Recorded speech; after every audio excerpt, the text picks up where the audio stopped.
Well, as we count down to U.S. voting day, Florida is among those battleground states up for grabs in the upcoming U.S. presidential election. And with 10 days left, one group, Republicans and Democrats, are trying to woo in that state are Latino voters. These voters could end up playing a very decisive role in those results. So for that perspective, we're reaching out right now to Esteban Garces. He's treasurer with Votar es Poder, which is a partisan political action committee involved with voter engagement and registration. And Esteban joins us right now in Orlando, Florida. Esteban, thank you for joining us today. Nice to be with you. We said partisan political action committee because your PAC is actually hoping to help Joe Biden carry the state of Florida, as we said, a key battleground. So how are you feeling right now? Do you think Florida will go Democrat this time around? It looks that way. Our office, our central office is in Central Florida, and we have a voting location right here next to the office. In the years I've been living in Florida, I haven't seen early vote lines this long. Wraps around the building and then doubles back around. And I'm seeing the images that you're sharing there. That is what we're experiencing in Florida. And voters are not leaving these long lines. They are staying put. They're dedicated. They're decided this time, and they're engaged. But you're equating that as support for Joe Biden. What makes you think those aren't voters voting for Donald Trump? Well, we're very much situated in the heart of the Latino Latinx community here in Central Florida, and this is what we're seeing across the area. It's a key region, the I-4 corridor of Florida, a swing region in a swing state that will determine the election. We're fairly certain that on November 3rd at night, when the polls close, soon after, Florida will be decided from the history of what we've seen in Florida. And once Florida is decided, that determines the election. If we keep seeing what we're seeing currently with the turnout of our community in this swing region, it's going to decide the election. Okay, so, the Latino vote is not a monolithic vote, though. Not all Latinos in Florida will be voting for the same party nor the same candidate. So let's break this down a little bit. From the voters that you are reaching out to and speaking with, what arguments are they making for Joe Biden and the Democrats? Well, the voters really care about the COVID response. That is the number one issue that is affecting everyone in our community. All of us are wearing one of these as we go out and canvass. It's a little blurred out there, but it's a face mask. We have children that are going to school from home.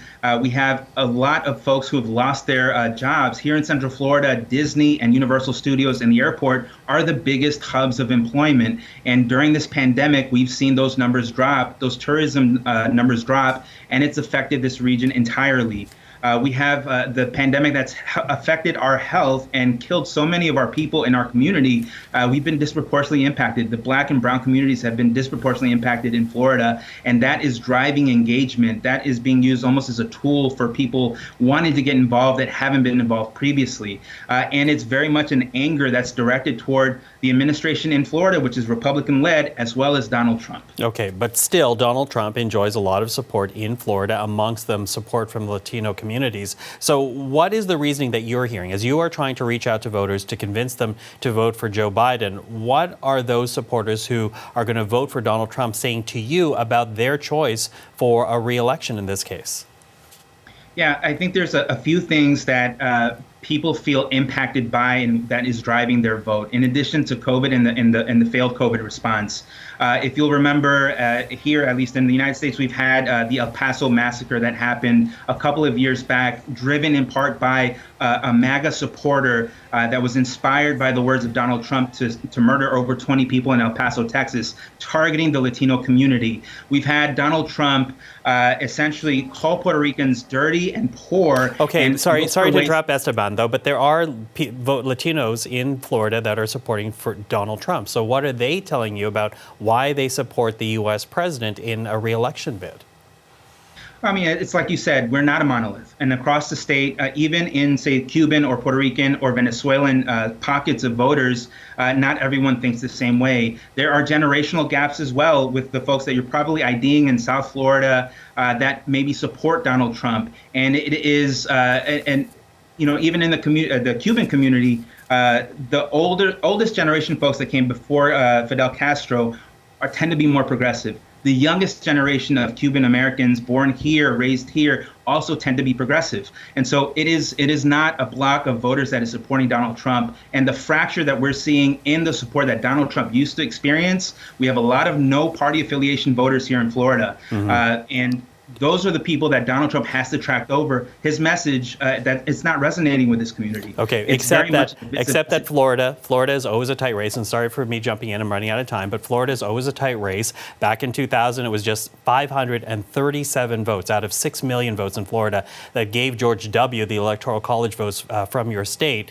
So I'm wondering, what is your game plan? Because, Republicans right now have not ceded Florida. They still think they're going to carry Florida. And again, it just takes a few hundred to actually sway the Electoral College. So what's your game plan in these last 10 days of the campaign? Well, I mean, if we talk about their plan, what they really need is to carry Florida by 60. So Joe Biden needs to carry Florida by 20 points difference between Donald Trump and Joe Biden when it comes to the Latino vote. Right now, the last poll I saw was around 16% and it was growing. If it ends up hitting 20% support difference between Joe Biden and Donald Trump, then that calls the election right there. So what we have to see from Donald Trump, if he wants to win, is more appealing, more empathy to the concerns that our community is experiencing. That empathy we're seeing from Joe Biden. We saw it in the debate. We've been seeing that this whole campaign cycle. We're not seeing it from Donald Trump.